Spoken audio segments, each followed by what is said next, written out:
Fala galerinha, suave na nave, tranquilo?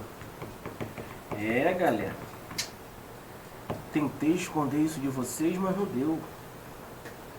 Capacitor, vai ter que ver.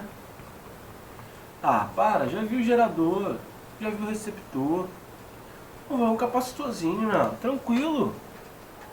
Lembrando, como eu já falei pra vocês, aqui vai rolar daqui a pouco, que é a próxima matéria, que é a associação desses capacitores. Vai rolar aquilo de novo, né? Quem em paralelo está em série, quem em série está em paralelo, inverte aqui, pá. Você lembra daquilo? Aqui em capacitor também. Capacitor também vai ter isso. Mas fica tranquilo, fica de boa, entendeu? Fica de boa que tá de boa, tá tranquilo, tá? Fica tranquilo aí que vai dar tudo certo, vai dar tudo certo. Confia que vai dar tudo certo. Então deixa eu botar aqui meu rosto. Deixa eu botar aqui ficou legal. Então é o seguinte, gente, capacitor, né? Então quando a gente fala de capacitor, ou também pode ser chamado de condensador, tá? Então o capacitor é um componente eletrônico, né? Que vai armazenar pequenas quantidades de carga elétrica, tá? Logo, ele armazena energia. Então quando a gente fala de capacitor, a primeira coisa que tem que vir na nossa cabeça é o quê? É um armazenamento de energia.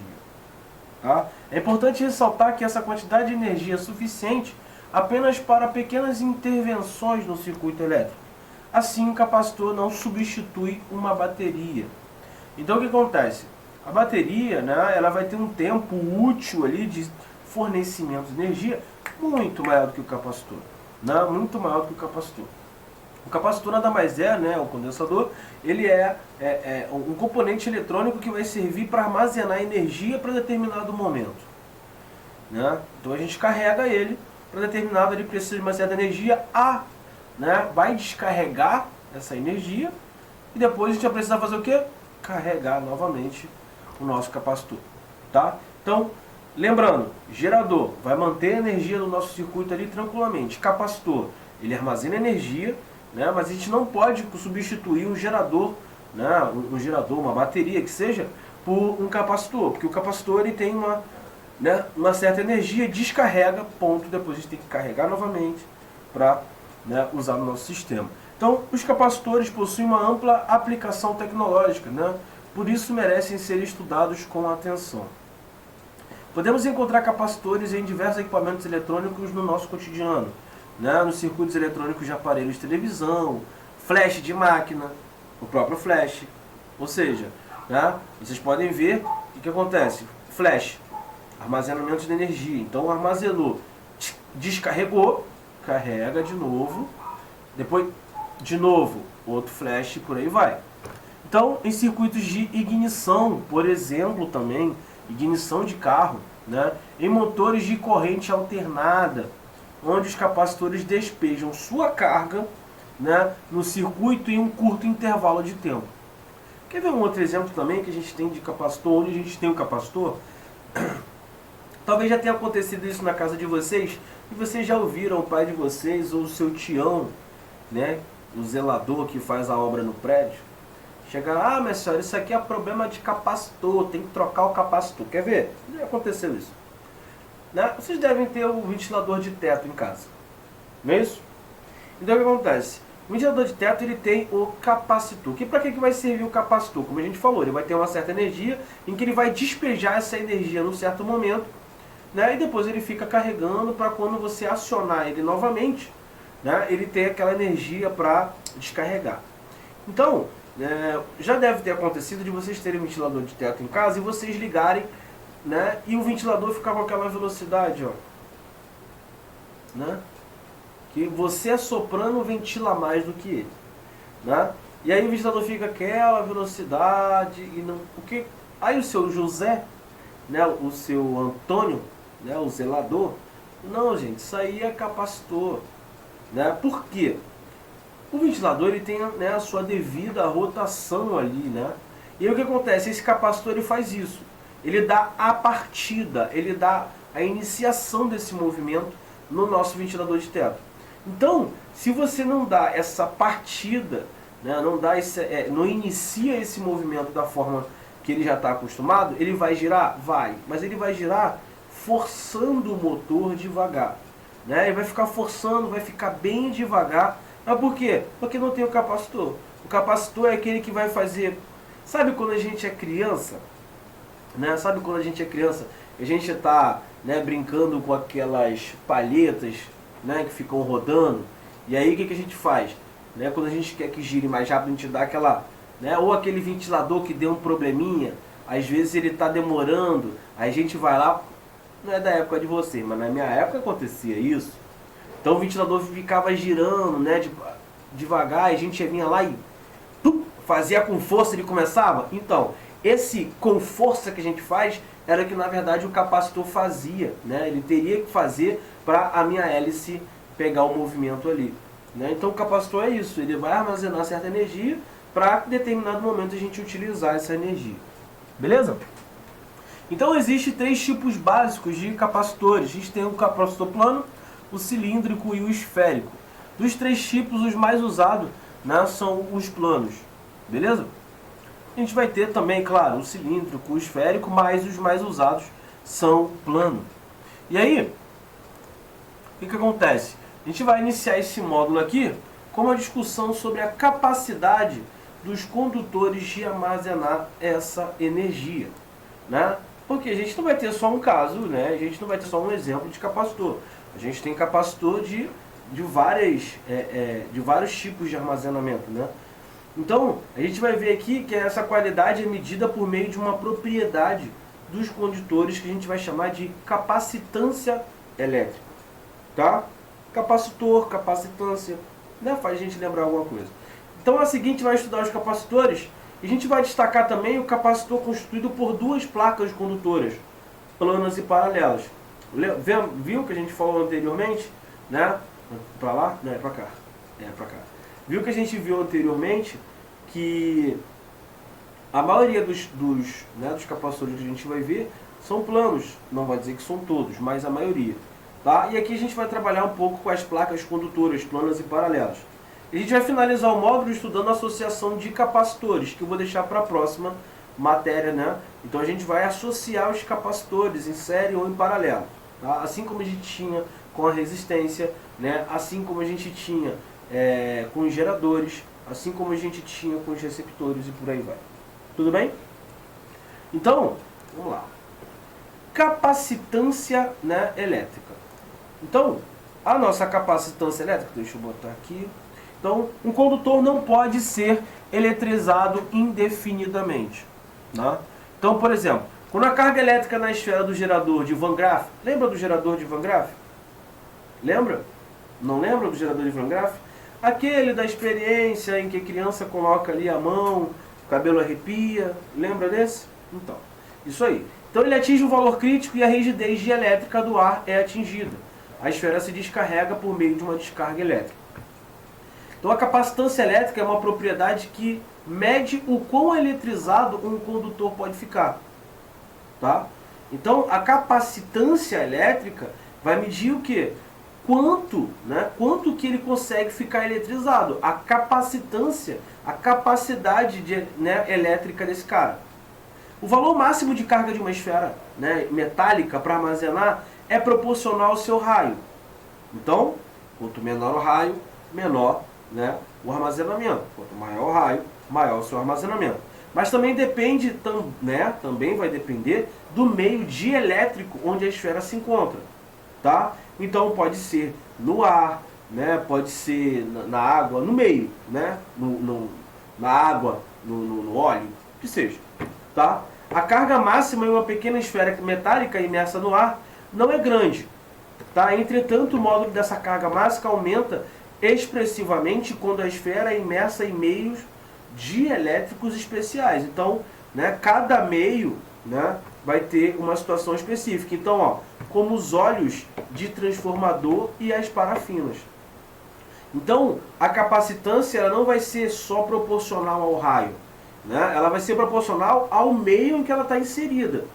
Então, no ar a gente vai ter uma situação, ali nos óleos de transformador a gente vai ter uma outra situação, na parafina a gente vai ter uma outra situação. Cada meio a gente vai ter um comportamento diferente, tá? Então, por exemplo, ali a esfera no gerador de Van Graff não pode ser eletrizada indefinidamente. Então agora, vamos definir operacionalmente a capacitância elétrica. Então essa capacitância, ela vai ser o quê? Considere um condutor eletrizado com uma certa carga, né? E como consequência, o condutor apresenta um potencial elétrico. Então a gente vai definir a capacitância como essa carga sobre esse potencial elétrico. Tá? Então a capacitância nada mais é do que essa carga, né? A carga do condutor que está eletrizado ali sobre quem? Sobre o nosso potencial elétrico. E aí, claro, daqui a pouco a gente vai ver qual é a unidade disso aí, Wanderson. Né? Qual é a unidade disso aí? Bom, qual é a unidade de carga? Lembram? Qual é a unidade, né, de potencial elétrico? Qual é? E aí, ó, deixa eu ver se está na próxima página. E aqui, ó, então a capacitância é uma grandeza escalar, tá? Escalar e sempre positivo. Tudo bem? Então a unidade dela é obtida por quê? Pela razão entre carga, Coulomb, sobre DDP, que DDP? Sobre potencial, que é o quê? O volt que a gente está consumindo. Né? A gente já está acostumado, né, com essa unidade. E aí, gente, isso vai gerar o quê? Vai gerar uma nova unidade para a gente, no sistema internacional, que é a unidade da capacitância, a gente vai chamar de Farad. Tá? Normalmente Faraday. Né? Então, 1 Farad. Beleza? Em nome, né, claro, 1 Faraday em, né, homenagem à pessoa que descobriu isso aí. Tá? Beleza? Então, se um condutor apresenta uma capacitância de 1 Faraday, isso vai significar que o seu potencial, né, seria de 1 volt, caso ele adquirisse uma carga de 1 Coulomb. Essa é a relação. Beleza? E aí, utilizando a equação da capacitância da esfera, obtemos o tamanho desse raio. Então, ó, a capacitância, a gente vai ter o quê? R sobre o K do ar. Quem é aquele K do ar ali? 9 vezes 10 a nona. Lembram alguma coisa para vocês? Lembram? E ali, ó, olha o nosso Rzinho. Então, R, né, esse valor é quase 13 vezes maior do que o raio do Sol.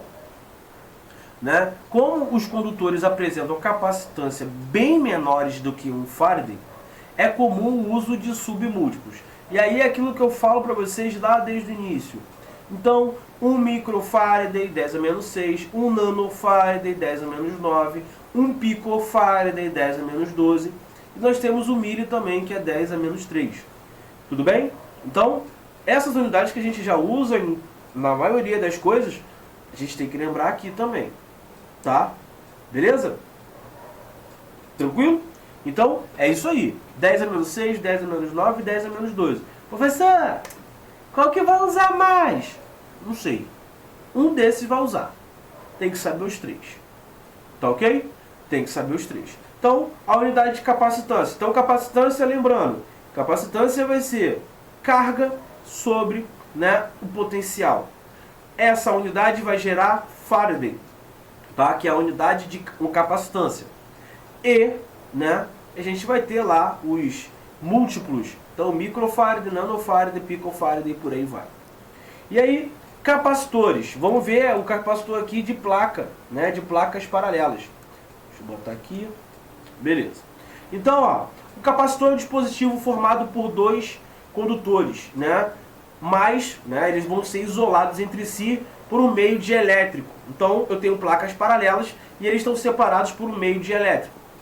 Ao serem ligados a uma fonte de tensão contínua, tá? Bateria, pilha, esses condutores eletrizam-se com cargas de mesmo módulo, porém de sinais contrários. Então, eu tenho uma placa paralela, beleza? Eu tenho uma corrente contínua ali, beleza? E aí o seguinte, eu tenho essas placas paralelas, e aí o que vai acontecer? Né? Uma vai se eletrizar com uma carga de mesmo módulo, porém uma positiva, outra negativa, ou seja, sinais contrários. O mais simples, né, dos capacitores é construído por duas placas condutoras, como eu estou falando, planas, paralelas, e vão separadas por quem? Por um meio dielétrico. Então a gente vai ter o vácuo, o ar, o papel, ou seja, um meio. Tá? Esse dispositivo pode ser chamado de capacitor plano, só por isso. As placas são também chamadas de armaduras. Então aqui a gente tem um exemplo ali que eu estou mostrando para vocês. A gente tem uma bateria, o polo positivo, o polo negativo, né? A placa B e a placa A. A placa B está sendo alimentada com carga positiva e a carga A está sendo alimentada com carga negativa.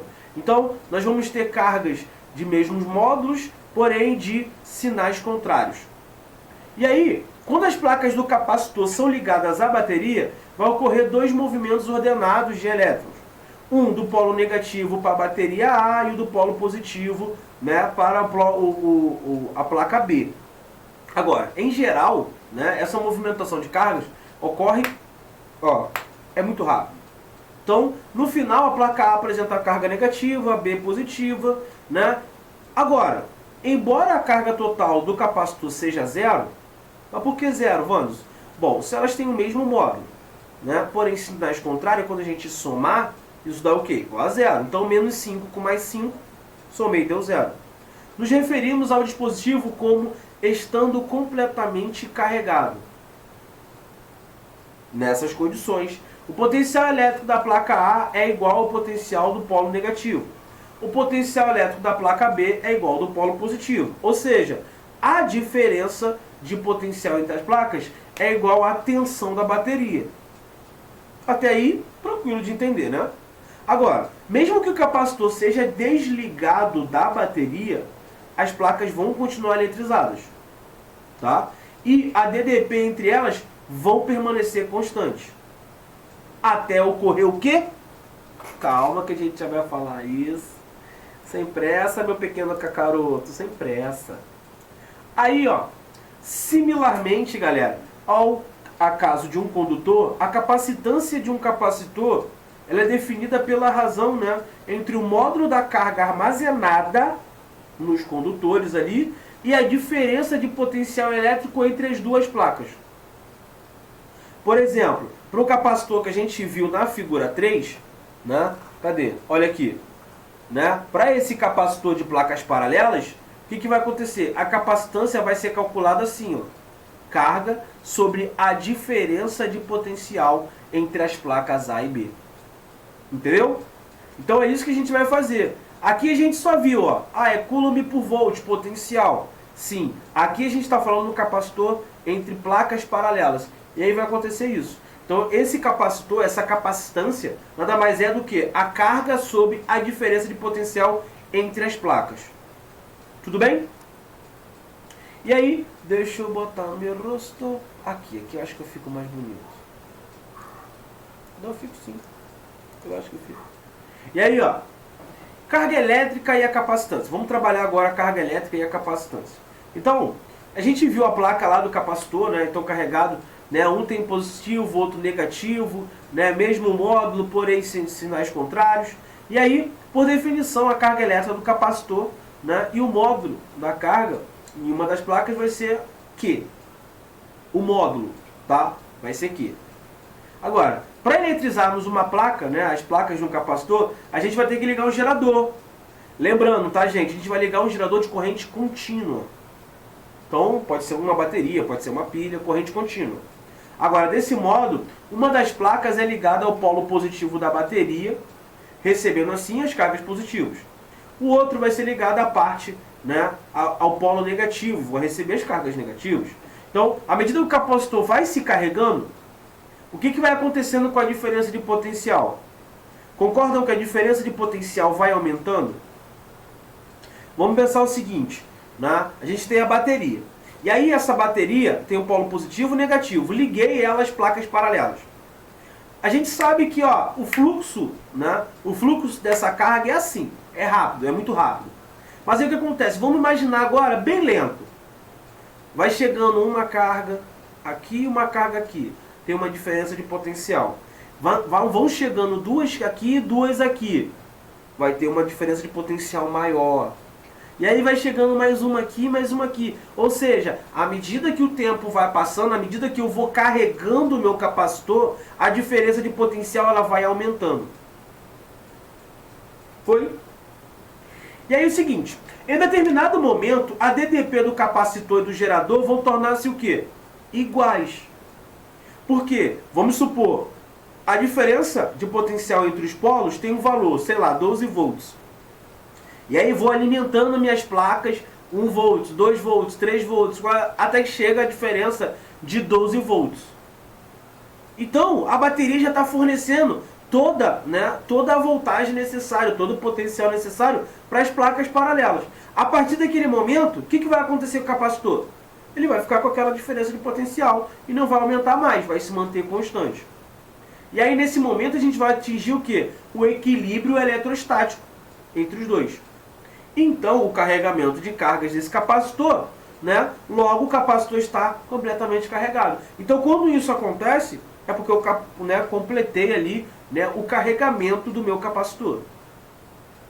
Reparem no desenho 1 aqui, ó, vou botar aqui desenho 1 e aqui o desenho 2, que o primeiro a gente está falando do carregamento, no carregamento do nosso capacitor. Então, à medida que o tempo vai passando, a DDP, a diferença de potencial ali, vai aumentando. E logo em seguida, vai chegando, pode ver que ele vai chegando o mais próximo possível da minha FEM, da minha força eletromotriz ali, até que estabiliza e depois mantém-se uma reta. Reparem também que esse crescimento, ele não é uma reta. É meio que uma função ali, digamos, exponencial, uma função logarítmica. E logo em seguida nós temos ali o descarregamento. Então vai chegar um certo momento que o nosso capacitor ele está com a DDP igual, ele está em equilíbrio eletrostático com a nossa FEM, com o nosso gerador, e aí ele vai descarregar. Reparem que ele também não vai descarregar como uma reta, ele vai descarregar ali como uma curva, possivelmente ali uma função logarítmica ou exponencial. Beleza? Tranquilo? E aí, vimos que a capacitância de um condutor depende apenas de sua geometria e do meio de elétrico que vai envolver. É isso que vai acontecer. Então, esse mesmo tipo de dependência ocorre com um capacitor plano. A capacitância desse dispositivo pode ser determinada em função da geometria do capacitor, e do meio de elétrico entre as suas armaduras ali. Então, nada mais justo, como isso depende, essa capacitância vai depender do meio, que a gente tenha aquele Ezinho ali que eu já vou falar para vocês. Então, a capacitância é aquele Ezinho ali vezes A sobre D. Essa razão A sobre D, ela vai medir ali a influência da geometria do capacitor. Quem é o A? A é a área, e D é a distância entre elas. Então a gente tem, como a gente depende da área, a gente depende dessa distância, depende do meio, a gente vai colocá-las ali. Então a constante E representa a influência do meio dielétrico, entre essas placas do capacitor. E ela é chamada de permissividade elétrica. Então esse valor de permissividade a gente vai relacionar uma constante eletrostática no vácuo. E qual vai ser o seu valor? Esse epsilon a gente já falou, esse epsilon zero aí, essa permissividade elétrica a gente já viu. A gente lembra daquele 9 vezes 10 a nona, que é a constante eletrostática no vácuo? Então, esse Ezinho, essa permissividade, a gente já viu que era 1 sobre 4π, vezes essa constante, que é 9 vezes 10 a nona. Só que aqui a gente vai usar essa permissividade e não o nosso K. Então vai ser 1 sobre 4π vezes 9 vezes 10 a nona, e isso ali vai dar aproximadamente 8,8 vezes 10 a menos 12 coulomb ao quadrado, newton por metro quadrado. Então o valor dessa permissividade elétrica é praticamente igual ao do vácuo. Professor, mas eu lembro que essa permissividade a gente também poderia colocar lá na fórmula. Sim, a gente poderia, é o mesmo valor. Então essa unidade, coulomb ao quadrado sobre newton metro quadrado, também pode ser expressa em quê? Em força sobre o quê? Sobre M ali. Por quê? Quando a gente fala de força elétrica, lembra? K, Q1, Q2 sobre D ao quadrado. E a gente tinha o K, tinha a carga que era ao quadrado sobre a distância. Exatamente. Tá? Então, se a gente colocasse essa unidade de Coulomb ali sobre Newton por metro ao quadrado, a gente chega a essa expressão F sobre M. Isso pode ser provado facilmente combinando as equações anteriores para a capacitância. Tá? A gente pode muito bem fazer as substituições, colocar ali, que vai dar aquilo ali. E quem é aquele F? Aquele F é de Faraday. Tá? Aqui, ó, na fórmula, né, de Faraday, que a gente já viu, o que é o Faraday? Deixa eu botar aqui, ó. Não é um Coulomb por volt? Então a gente substituindo lá, tá? Quando é Coulomb por volt, a gente substitui, colocaria aqui e daria esse Faraday por metro. Tudo bem? E aí, vou ter que botar aqui. Pera aí. Aqui tá bom. Aqui. E aí, ó, energia armazenada, tá, gente, em um capacitor. Então, ó, vamos olhar a primeira figura ali, né, que é a figura 4, no caso. Ela vai mostrar a evolução temporal da carga elétrica, né, em um capacitor ligado a uma fonte de tensão. Então, ali a gente tem a porcentagem da carga, tá? E aqui a gente tem o tempo. Ponto. Nesse exemplo, o capacitor atinge a carga máxima em 5 milissegundos. O tempo, né, que esse capacitor leva para atingir 63,2% da sua carga é a constante de tempo do circuito. Nesse caso, 1 milímetro por segundo. Então, o percentual de carga em um capacitor em função do tempo é dito assim. Então, se vocês repararem, né, vocês já viram, às vezes, com relação a isso, até carregamento mesmo de bateria. Vocês já viram com relação a isso? Que se vocês forem pegar realmente o tempo, né? Se vocês forem pegar realmente o tempo, hoje nós temos aí o carregamento turbo, né? Vários tipos de carregamento. Se vocês repararem, né? Quando vocês colocam para carregar, ele não leva um tempo certinho, né? Tipo, ó, a cada 1% passa-se 10 segundos. A cada 1 segundo, né? A cada 1% de bateria vai carregar em 10 segundos. Não.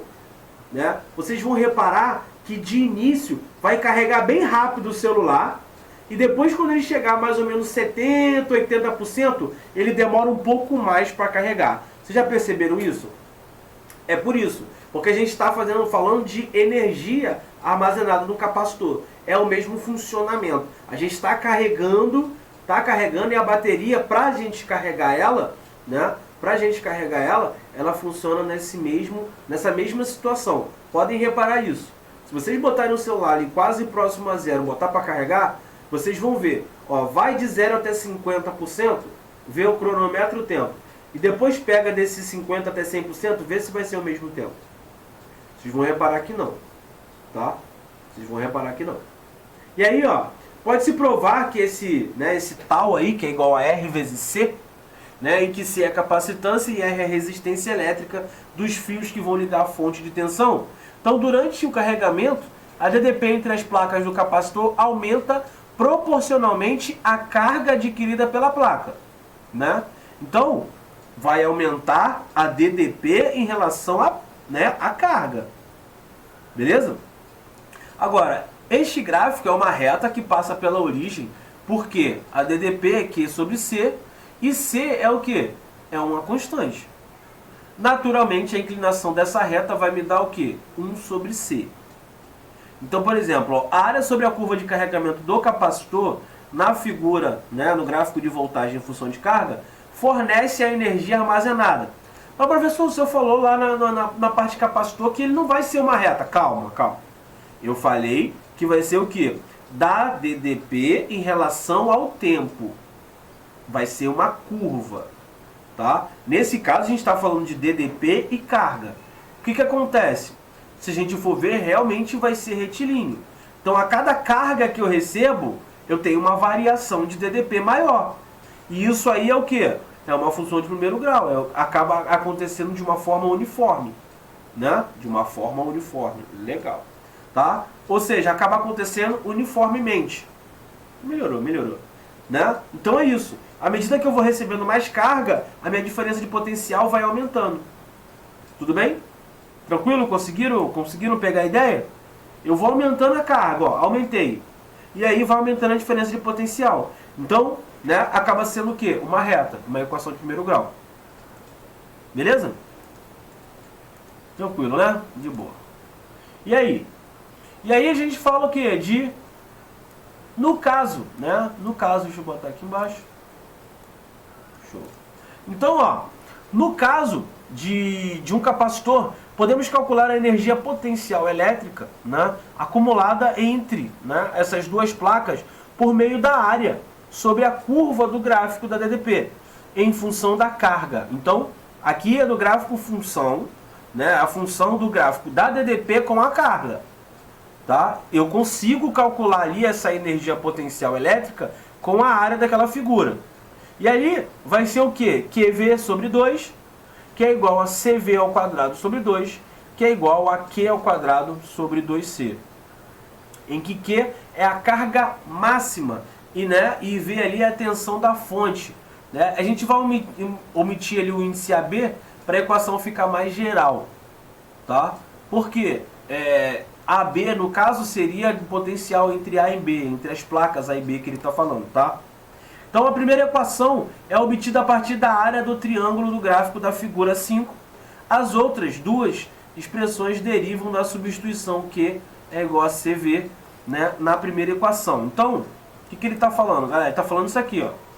Essa energia armazenada, energia potencial elétrica, pode ser calculada aqui, ó, com a área desse triângulo. Tá? E o que ele falou aqui é que a energia potencial elétrica é QV sobre 2. Só que quem é Q? Q é igual a CV vezes V sobre 2. Isso dá CV ao quadrado sobre 2. Né? Só que eu também, quem é CV? CV é Q. Então isso equivale também, né? Então, ó, CV ao quadrado sobre 2. E aí, o que eu posso fazer? CV é igual a Q. Então, eu posso fazer assim. CV ao quadrado, eu posso botar que é Q ao quadrado sobre C. Por quê? Q ao quadrado é C ao quadrado, V ao quadrado. Não é isso? E aí, se eu simplificar, fica um C embaixo. E aqui 2. Então, ficaria Q ao quadrado sobre 2C. Tá? Então é isso, ele só substituiu. Beleza? Deixa eu botar um pouco para cá pra vocês verem. Ali. Tá? Ele só substituiu, só isso. Oi, galerinha! Então, você gostou do nosso vídeo? Então, chama nosso canal.